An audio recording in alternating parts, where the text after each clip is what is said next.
Phil got off to a great start, then, you know, we all had to go get Phil. This is SportsCenter. Pedro Martinez returns to the Mets. Just how amazing was he? Greg Maddux pitching for first place. Roger Clemens suddenly set to undergo an MRI on his elbow. From Bowden Bowl 9 to Week 1's top 10 plays, we celebrate a stunning start to the college football season. Look at this guy, the wizard of return. Oh, baby. But on the first tee, Tiger and Phil do battle in a nail-biting final round shootout. You see for yourself here on SportsCenter.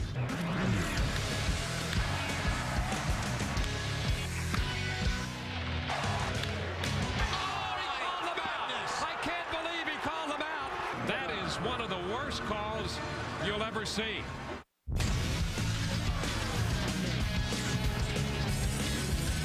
Hi, welcome to SportsCenter. I'm Stan Verrett along with John Anderson. The last 10 years when it's been Woods versus Mickleson for anything meaningful, we all know what has happened. But this weekend, a crazy weekend when upstart Mountaineers are beating Wolverines, well, a lefty had a chance against the Tiger. He does. The FedEx Cup might not put a lump in your throat like a major, but when Phil Mickleson and Tiger Woods get paired up, it feels, you know, like something you'll remember a long time after you've forgotten a lot of the other things in sports happening. Final round of the Deutsche Bank, an event that most folks considered an event. A lot of the aura coming from the second to last pairing. Fifth hole. Phil Mickelson, second shot from 167 yards. That was luscious. He'd make a birdie there to get to 14 under. He started 2 back. Sixth hole, Tiger a little angry here with the group. Not in my swing. Come on. Somebody probably clicking a camera, something, whatever it was. Woody didn't like that. Second shot would end up on the fringe there. He would save par and stay at 11 under. 10th hole, Mickleson putting for bird again. Mickelson, shiny button. Through 10 holes, Mickelson was 16 under, Tiger 11 under. So he's got a 5-stroke lead, 8 to play. We just walk this baby home, right? Overnight leader, Brett Wederick, there he is, and yeah, he putted like a yak. The guy didn't make a birdie until the 16th. Shot 1 under 70, finished tied for second at 14 under. Par for 12. Looks like Phil might be starting to cave a bit. The boat is listing. We're taking on some water from the middle of the fairway. Oh, we're into the hazard. Not good. We're going to need a drop from there. Ian Bones decide that's the place to be. Well, clanker off the flag stick. Not so bad, but leaves himself an 8-footer. Missed that putt, so 2 scoops there. A double drops him to 14 under. 14th hole, Tiger. First 13 holes didn't make a thing. Longest putt he had made was from 6 feet on the 3rd hole. Finally, from 40. Can I get a fist pump, please? 12 under, 2 shots back. On the 15th, Tiger from the fringe. Tiger, Monday he had 31 putts. Where's the difference? Phil had 23 on 16. Tiger, this one he finally pokes home. 10-footer, 13 under, so he's within 1 stroke of lead. But Phil on the same hole had also stuffed his approach shot. 6-footer, he makes it back to a 2-strike cushion over Tiger as we go to the final hole, 18th par 5, so a lot of things can happen out there. Par 5, 18th, Phil actually over the green in 2, and this was just such a soft touch. Phil, killer short game, brought it all week. Didn't miss many greens. When he did, he certainly got up and down. Gives him about a 5-footer. Tiger, meanwhile, on the green in 2, staring down an eagle putt. Makes this. He forces Phil to make his. And Tiger said he had trouble with the speed of the greens, speed of his putts all week long. Tap it in, 14 under. Phil is safe. Go ahead and knock that in. He didn't miss from inside of 5 feet all week. 16 under, final round 66 to take a 2-stroke lead. One man in the field can beat him. Aaron Oberholzer, 2 strokes down, chipping from about where Phil was on 18. If that goes in, we got a tie, we got extra holes. It's not happened. Oh, the onion blossom, no. So Phil wins, Tiger, Oberholzer, Wederick, 2 back. So Mickelson wins. He saw the Red Sox no-hitter. He fished with 41 in Maine. That, my friends, is a good week. And then he's got kids, of course, who look like they could come right out of a picture frame. There you see Mickleson, his 32nd career win, only the 2nd one he's ever had after August. So into September usually shuts it down, you know, around football season. And then he said he may not go to the next event, which is at Cog Hill in Chicago. Apparently he's a bit cheesed off with the commissioner. He would not elaborate on that. Tiger now moves up to 3rd in the FedEx Cup standings. Mickleson takes over the lead. I love this finish. I loved being able to play 3 rounds with the best player of arguably all time, but certainly best player in the world today. And to be able to come out on top feels great, and that just leads to excitement for the coming year. 08 is when our next major is, and so that's kind of what I'm looking forward to. We've been talking about how it's been kind of dead this year, you know, with the excitement level. Here it's been pretty rowdy, so it's nice to see some atmosphere out there. You know, we were playing well today in the same group. The guys behind us were playing well, so I think a lot of good scores all around. Yeah, Tiger didn't exactly play poorly, just didn't putt it great. This was the 19th time Phil and Tiger have played together on the PGA Tour, 3rd time this week. Only the 6th time that Phil has had a better score, twice this week. 6th time the two have played together in the final round. It's the first time, though, Phil has won the tournament there, walking along with Tiger. In their previous 5 final rounds together, Phil watched Tiger take the trophy on 3 occasions. All right, how about some baseball? Now, 2 teams tied atop the NL West, the Padres and the Diamondbacks. In the last 10 games, the Padres are 7-3, including 3-1 against Arizona. The Diamondbacks, meanwhile, 4-6 over their last 10 as they headed into their game on Monday. In a virtual tie, they open a 3-game series in Arizona, their final meeting this season. Micah Owens, 5 home runs allowed in 12 home starts this season, and there were more coming. Top of the first, leadoff batter is Brian Giles. Let's get this party started right. Let's get this party started quickly. His 9th of the season, Padres up 1-0. Top of the second, 1 on for Jeff Blum. And he's taking Owens out of the yard again. 2-run shot, his 4th home run of the season. Padres up 3-0. Top third, Giles, Owens, back for more. 2nd of the game, 10th of the season. Padres up 4-0. Later in the inning, Adrian Gonzalez says, I like some of that. His 25th of the season. Padres go up 5-0. Owens gave up 4 home runs in 3 innings. Padres hit 5 and all in the game. Bottom third, Owens coming up to bat, and the Diamondbacks have pitcher Yusmeiro Petit warming up in the bullpen. So why would you let the pitcher bat if you know you're going to take him out? Well, Owens, 280 batting average and 4 home runs this season. Big stick. And look at him doing work on Greg Maddux. Down the line, Owens into second with a double. But the next batter is Chris Young, and Maddux gets him on the ground out. Maddux hasn't allowed a walk in 49 1/3. Didn't allow Orlando Hudson to have anything either. Maddux, 6 1/3, 5 Ks, 2 earned runs. Padres going to win at 10-2. Here's what he said after the game. We scored first for a change, and that helped. And, then we kept scoring, so it kind of shuts down the running game a little bit. And, just runs, make you look good as a pitcher. It's a sprint now to the end, and still want to continue to try to win series, and the first game of a series is always big. First win ever for Maddux in Arizona. Dodgers got him for the stretch run last season. He was pretty good, going 6-3 with a 3.30 ERA. Maddux has been even better for the Padres. He's 4-1 with a 2.44 ERA since August 1st, and he has 26 strikeouts.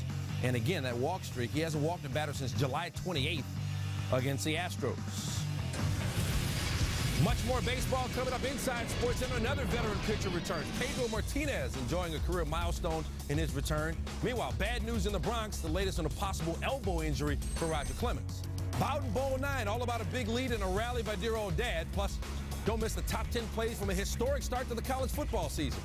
And is the AFC North the Steelers division to lose? And are the Bears still the best team in the North division? Keep it right here to find out.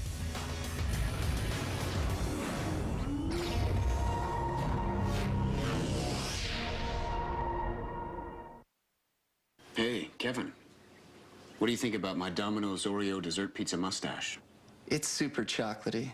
Right on, Kevin.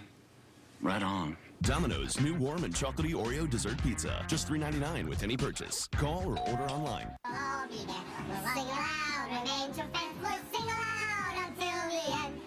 We could have put strange things in our beer, but we didn't.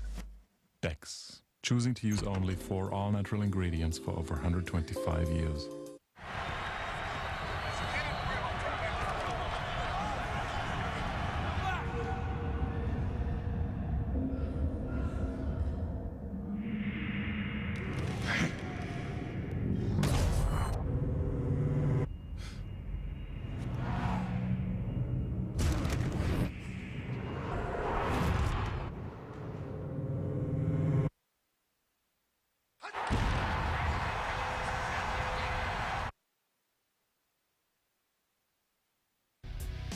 SportsCenter, brought to you by Chevy, an American Revolution. to believe this is already the 9th Bowden Bowl. Bobby Bowden of Florida State holding a 5-3 edge over Tommy Bowden and Clemson. First quarter, Clemson up 7-0. James Davis going to cut back inside for the touchdown. Davis ran for 102 yards, combined with his backfield mate C.J. Spiller to go for 150. And Clemson busted out of the gate early. More from them. Their freshman quarterback, Cullen Harper, to Aaron Kelly. And Kelly will do the rest. Clemson up 21-0. Meanwhile, Florida State had 62 yards in the first half, 2 yards per play. They went 9 possessions without a first down. But they brought in Jimbo Fisher to work with Drew Weatherford and Anton Smith. And Smith taking it 49 yards. He would score on the next possession, but FSU would fail on the 2-point conversion. Fourth quarter, Florida State down 24-11, going for it on 4th and 3. Here's Weatherford. Big-time play to Greg Carr to get the first down. Later in the drive, 3rd and 10. Weatherford to Richard Goodman for the touchdown. All of a sudden, it's a ball game. After that miserable first half, the Noles within 6. Later in the fourth, still down 24-18, DeAndre McDaniel and Kevin Alexander come up with the sack. 4th and 10, Weatherford sacked again by Philip Murley. And Clemson able to recover the football, dadgummit. And the Tigers going to beat the Noles 24-18. Clemson 7-1 last year out the gate, and they start quickly again this season. So Bobby's had his struggles with his son Tommy lately. The Bowden Bowl has produced 4 losses in the previous 5 for Daddy. The most notable difference in FSU's total yards recently is their troubles on that side of the ball have been in the spotlight the last few years. Remember, they got rid of Jeff Bowden, who was Bobby's son, replaced him with Jimbo Fisher, brought in Rick Trickett to coach the offensive line from West Virginia, but didn't make a difference in this one. And in case you missed it, and even if you didn't, we celebrate a terrific start to the college football season by counting down Week 1's top 10 plays coming up a little bit later on SportsCenter, and you don't want to miss that. Mets Reds, and why, yes, that is Pedro Martinez. Pedro pitching for the first time since major shoulder surgery last October. Talk about a nice late season edition, huh? Willie Randolph, what do you like? He had a guy like Pedro's magnitude is tremendous, and it's got to be a lift, but the lift really comes from pitching well. All right, well, let's see if you can pitch well. Bottom first, he's actually in some soup. Runners on 2nd and 3rd. Ken Griffey Jr. flies to center field. Carlos Beltran throwing. Josh Hamilton home, and I'm so safe. You give me a point, 1-0 Reds. Next batter, Brandon Phillips. Singles for left field. Alex Gonzalez will score. The Reds lead 2-0. Pedro retired the next 2 batters to get out of the frame, but not really a clean first inning for him. Bottom second, Pedro. Career strikeouts, 2,999. Do the math there. Aaron Harang goes down. That's 3K. 3,000 strikeouts. He's the 15th pitcher in Major League history to reach that milestone. In the 3rd, Mets trail 2-1. David Wright. Girls think he's yummy. 2-run homer. Strong. Mets take a 3-2 lead. It's the 2nd straight day that Wright has had a go-ahead home run. 26th of the season. In the 5th, then, Mets leading 4-3. Runners on 1st and 3rd. 2 outs. Adam Dunn now grounding out. So Martinez goes 5 hits, 2 earned, 4 Ks through 5. Hit a pitch limit of 75. He threw 76. Mets win 10-4. Pedro wins. Bob Holtzman on the winners. He wasn't the 300 strikeout Pedro Martinez of 10 years ago or the 20-game winning Martinez of 5 years back, but just 11 months removed from rotator cuff surgery, even a workmanlike 76-pitch performance is satisfying. I was able to get 5 innings in, give my team a chance to win, make it a quality outing, and at the same time, I came out healthy. It was the biggest, gift for me today.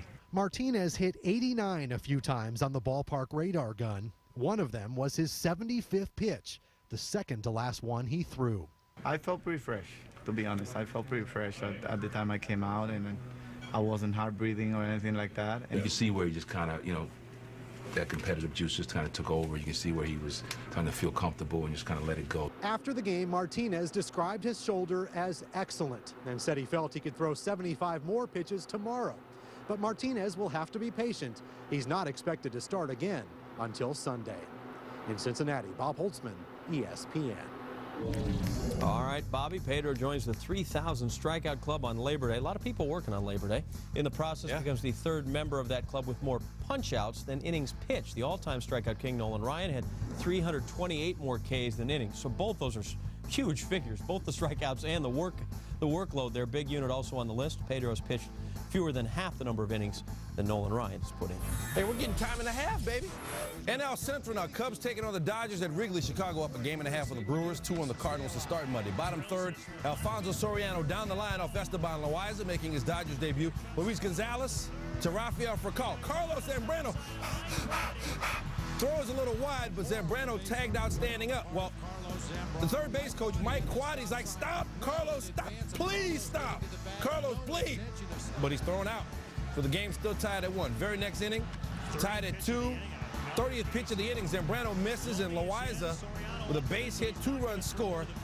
And Zambrano frustrated. He can't catch a break lately. The top 5, Dodgers keep the momentum. Russell Martin with a base hit. Andre Ethier scores. Zambrano yanked in the 5th. He got booed. And he said when you're struggling, that's when you want to feel the support of the fans. Wasn't happy with the support he got.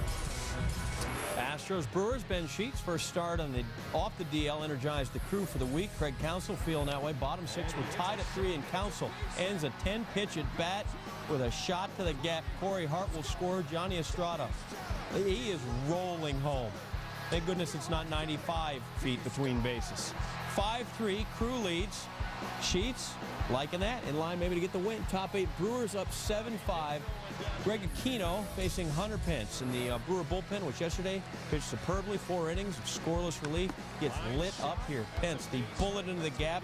Billy Hall, good effort, doesn't happen. 2 will score. Pence with the triple. Astros tie the game at 7. Aquino not the worst defender out of the bullpen. Derek Turnbow, a 30-minute inning, 3 runs scored, so 3 runs allowed. Not great there in Sheets. He's either really, mad or working on a knuckleball because he's working over the fingernails pretty good. Chris Burke, that one gets away from Estrada. Pence scores. Houston takes an 8-7 lead, go on to win it 9-7. They snap a 5-game losing streak in Milwaukee. So the Cubs and the Brewers lose. The Cardinals with an opportunity, and they had the Pirates. St. Louis looking for its 4th straight win, 6 in a row at home. Bad start for Kip Wells. Jose Bautista, solo shot, his 14th of the year, and the Pirates up 1-0 just like that. But there's more. Top 3rd, they're up 3-0. Man on first for Freddie Sanchez. That'll be good for a double. Sanchez had 3 hits, 21 RBI in his last 16 games. Wells got booed, 3 in the 3rd, 10 hits, and 6 runs for him. That's Bautista sliding in safely. Bottom 3rd, 2 on 1 out, Albert Pujols to Sanchez. And watch this, the backhand flip to Jack Wilson, who tosses it to Xavier Nady with a double play. Wilson also had 4 hits. Top 4, 2 on, nobody out. Ian Snell at the plate, fakes the bunt, and then the base hit. 5-0 Pirates. Snell also threw 7 scoreless innings. Top 5, Xavier Nady leading off for Pittsburgh. Look out. Andy Cavazos right on Nady's head. Took a bruise above the left ear. He's day-to-day, didn't get a concussion. Cavazos said even he was shaken up by that. But the Pirates going to win 11-0, snapping a 5-game losing streak. So the Cardinals blow a chance. And the Cubs keep their lead despite the struggles for Zambrano. He's lost his last 5 starts. And the Cubs still holding a 1.5-game lead on the Brewers. The Brewers, the only ones who had much of a chance earlier today, but they couldn't hold on to a late lead. Cards dropped back to 500 on the season, and they remain 2 games back. Well, helping the Mariners snap a 9-game losing streak. The least of the Yankees' worries right this moment. Coming up, the latest on the possible elbow injury for Roger Clemens. Also ahead, which team will come out of the AFC North with a better record than last season? Will there be a new division winner? Keep it here. You'll find out all that good stuff and more at SportsCenter. The Contender and all new season begins Tuesday at 10 p.m. only on ESPN. Coach! Coors Light Silver Ticket promotion. You get icy cold refreshment plus the chance to win NFL tickets. Everybody has a chance to get their bite of the apple. So you're saying everybody gets a chance to win NFL tickets? The rules are fair. Regulations? The regulations are fair. Competitive balance. The competitive balance is fair. Look for the official entry code inside special packs of Coors and Coors Light for your chance to win NFL tickets, even Super Bowl tickets, and more. Is there anything I can't win? High performance helicopter. Taste it, the authentic Italian flavor of Papa John's new Italian Meats Trio Pizza with our fresh hand-tossed dough, 3-cheese blend, zesty Robusto sauce, Italian ham, salami, and spicy Italian sausage. Taste our new Italian Meats Trio Pizza for just $11.99. Call or click papajohns.com and save Papa's Plus to add an order of cheese sticks for just $4 more. Better ingredients, better pizza, Papa John's. Behind the headlines, beyond the highlights, beneath the surface. Outside the Lines, hosted by Bob Lee. Sundays at 9:30 and weekdays at 3 on ESPN. Luann has a knife! Put the knife down. Luann, what are you doing? I'm having lunch from KFC. It's real food, which requires a fork and a knife. It's KFC, people.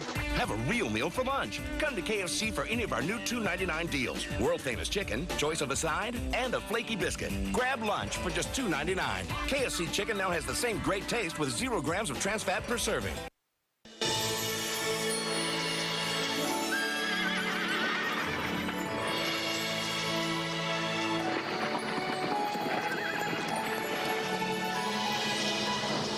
They've outgrown their toddler seat, they're still not ready for adult safety belts alone.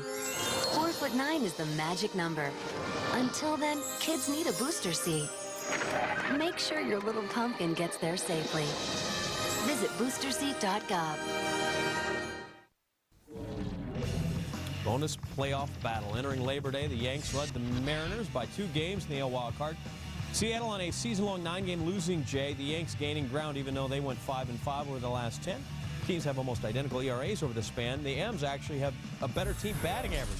It's all about timing, I guess. So the M's take their 9-game gorilla in the Yankee Stadium, face Roger Clemens. Ichiro, in his career, just 2 for 20 against the Raj. Top first, Ichiro.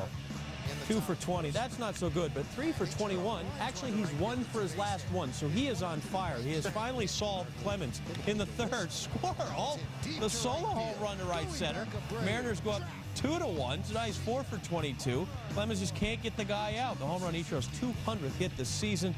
Ichiro, 7th consecutive season with 200 hits plus, tying Wade Boggs for 2nd most all-time, trailing only Willie Keeler, who had 8 consecutive seasons with 200 hits. Ichiro, excellent work there. He's had as many as 262 in the season. Top 4, Ichiro again. Other way, RBI single. Ichiro going to get caught up in a hot box. He'll eventually give up and go to the dugout here. Key news, Clemens out after 4 innings pitched, 8 hits, 5 earned. Joe Torre says Clemens will get an MRI on his elbow after feeling pain in the joint. Should know more tomorrow after the docs get a good look at that thing.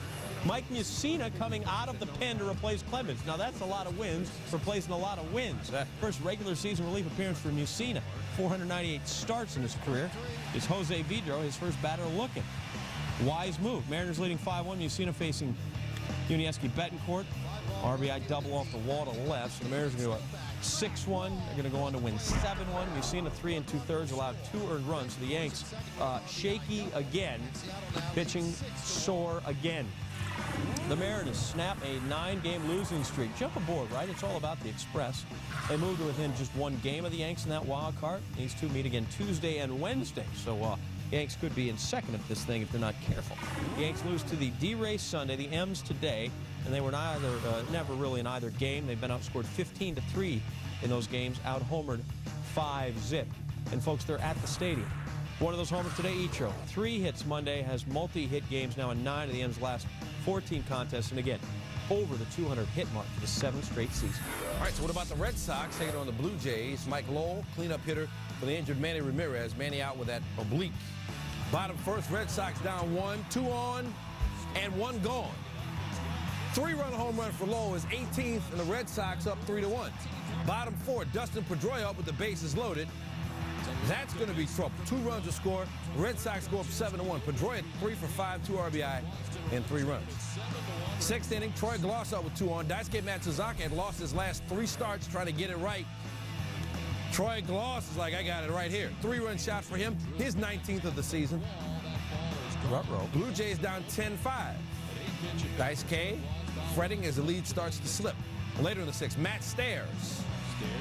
Off the end of his bat, off Javier Lopez, 2-run score. They're charged to Daisuke. Stairs 4 for 4, pair of runs, pair of RBI. Blue Jays down 10-8. 2 batters later, tying run on 3rd for Frank Thomas.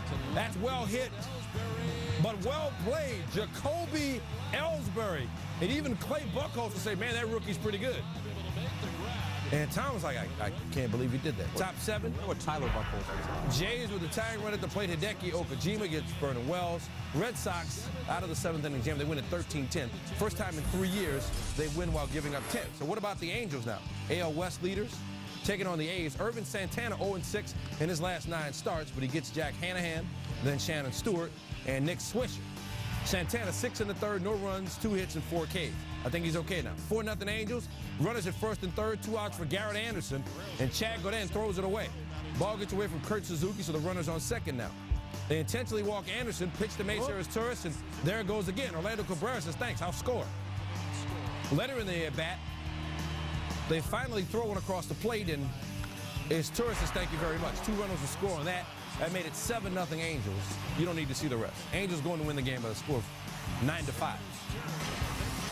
Football me. Week 1 of the AFC North. Couple of intra-division matchups. Steelers at Browns. Steelers went 8-8 last season. Cleveland 4-12, 0-6 in the division.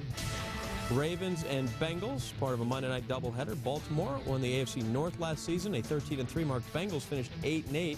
With more on the AFC North, Trey Wingo. More or less now focuses in on the AFC North, and we start at the bottom where we've had the Cleveland Browns the last couple of years. Just 4 wins, Eric, in 06, more or less. You know, with the Cleveland Browns, with that quarterback controversy, I'm going to go 4 or less, so I'm going to go less here. I just don't see this football team really getting off the mat. Come on, Browns fans deserve more. I'm going more with this. Regardless of the quarterback situation, with Edwards getting better and Winslow, they're going to get to 5, but there will be a coaching change, unfortunately, there. 6 or fewer wins in 4 consecutive seasons for the Cleveland Browns. Let's go to the Pittsburgh Steelers. Only 8-8 in 06, 500, more or less in 07. A couple of years removed from the Super Bowl, this team has to have more wins. I think with a solid offseason from Ben, I'm going to go with more with the Steelers. They're going more. They'll be in playoff contention, 9 or more wins. Got a good running back. Their defense will be there, and Mike Tomlin will prove why the Steelers have had 3 coaches in about 800 years. And they've only had 1 losing season since 2000.